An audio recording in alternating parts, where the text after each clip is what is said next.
In our examination, Kofi scored X% in physics, 50% in chemistry, and 70% in biology. If his mean score in the three subjects is 55%, we have to find the value of X.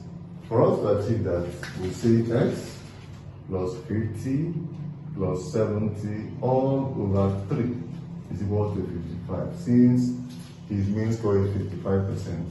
Now we have X, 50 plus 70 gives us 120, all over 3 is equal to 55. By cross multiplication, we have X plus 120 equals 3 times 55, that gives us 165. So X becomes 165 minus 120. And 165 minus 120 gives us 45. We have 45%.